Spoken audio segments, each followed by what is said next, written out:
Thank you so much, Madam Speaker, for giving me this opportunity to also debate and make contributions on this finance bill.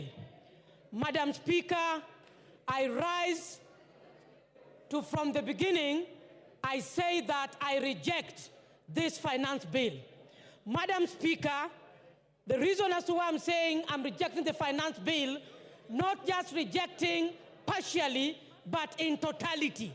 Because, Madam Speaker, this is a finance bill that from the onset, there is always increased taxation, item by item, detail by detail, up to the end.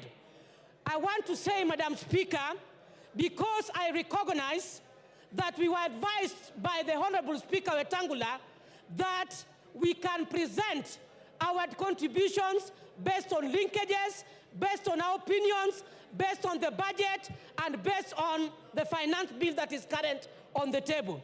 Madam Speaker, I want to say that as Kenyans, first and foremost, we were disappointed with the presentation that was given by the PS Treasury.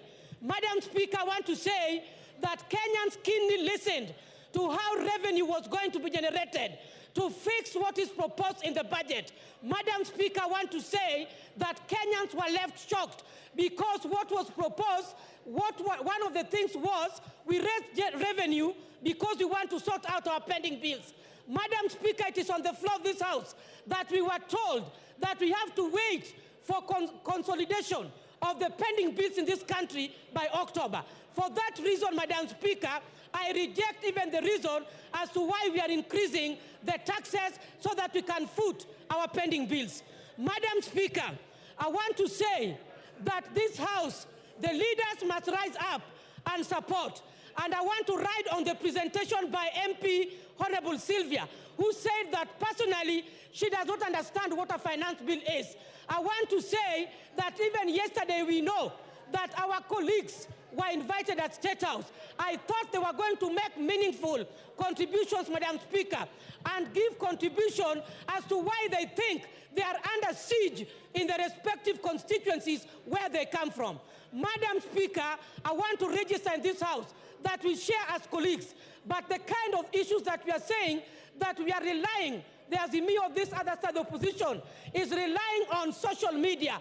Why did they choose to act, Madam Speaker, on the social media by telling us along the corridors that all the things you were arguing about, we have dropped? Madam Speaker, that was bread issue. Madam Speaker, the taxation of the motorcycle, which means they are also conflicting and contradicting what they are saying, Madam Speaker. Why did they also choose to act on the issues of social media? Why did they choose to respond to the Fourth Estate? Madam Speaker, I want to say that public participation needs to be redefined in this House.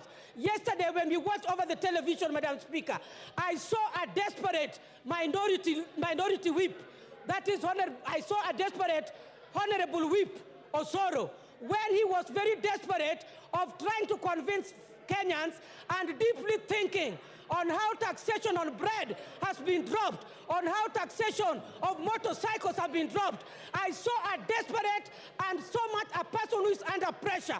Madam Speaker, I want to say that we must stand firm on the floor of this House and rise beyond numbers.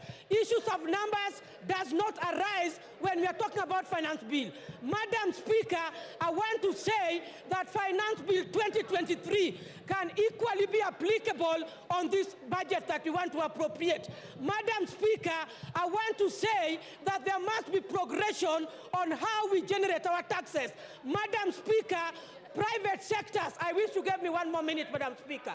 Madam Speaker, I have valid points. Kindly, I'm requesting for 1 minute, Madam Speaker. Thank you so much. Being a woman speaker, you know very well the problems we have. I've traversed in these industries. Private sectors are key. If they migrate from this country, we must take care of their interests. When we talk about zero rating, we go to standard rating. We are talking of exempt. The final sufferers are consumers. President Yoweri Museveni said that Kenyans must learn to produce and manufacture their raw materials. Where is this in finance bill?